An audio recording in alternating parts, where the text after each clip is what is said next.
dalam konstruksi ini seharusnya digunakan adalah pasal 55 ayat 1 kedua.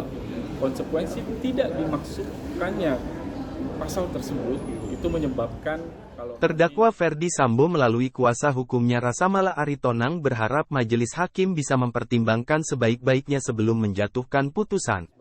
konsekuensi hukum. Sekali lagi saya bersandar pada hukum ya, karena kami sebagai penasihat hukum, juga jaksa penuntut umum dan hakim, pedomannya ini kan norma-norma yang ada di dalam hukum yang diterapkan dalam kasus konkret yang diuji hari ini dalam kasus terdakwa Pak Ferdy Sambo. Malah terkait vonis tanggal 13 nanti, bagaimana persiapannya dan bagaimana kalau hakim vonisnya lebih dari putusan jaksa?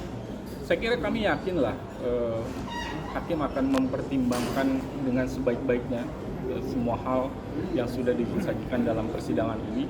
Artinya hakim tentu kami berharap tidak menutup mata hanya pada satu pihak begitu, kemudian meninggalkan pihak yang lain, tapi betul-betul kami berharap bisa berdiri secara objektif dengan sudut pandang yang objektif, mengambil keputusan yang adil bukan hanya untuk masyarakat, bukan hanya untuk korban, tapi juga terdakwa yang tidak boleh juga ditinggalkan.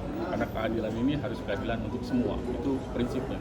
Dan kami masih punya keyakinan bahwa harapan akan keadilan itu seperti disampaikan pada pledoi Pak Ferdy Sambo, walaupun hanya setitik dan dalam ruang sidang yang cukup sesak, tetapi harapan itu masih ada untuk terdakwa Pak Ferdy Sambo. Itu saya pikir. Dengan harapan vonisnya adalah apa? Vonisnya tentu lebih ringan lah daripada yang sudah disampaikan dari tuntutan jaksa. Dan sesuai dengan tadi kami sampaikan di dalam baik pembelaan maupun dalam publik yang kami sampaikan, ada soal juga tadi pasal 55 ayat 1 kedua itu tidak digunakan. Jadi apakah kemudian kita bisa menjatuhkan pidana terhadap seorang pelaku yang tidak didakwakan di dalam surat dakwaan penuntut umum? Secara hukum itu tidak dimungkinkan. Tapi nanti kita lihat bagaimana kemudian hakim akan mengkonstruksikan perkara ini. Sekali lagi harapannya hakim bisa melihat berdasarkan fakta di persidangan, berdasarkan bukti, dan memutus secara adil untuk semua ya, korban, masyarakat, dan juga terdakwa tentu saja.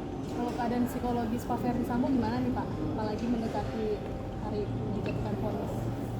Ya kalau Pak Sambo, beliau kan sampai dengan awal itu betul-betul fokus ya pada persidangan ini, mengupayakan semaksimal mungkin yang bisa dilakukan dalam rangka mempertahankan hak-haknya dia sebagai terdakwa.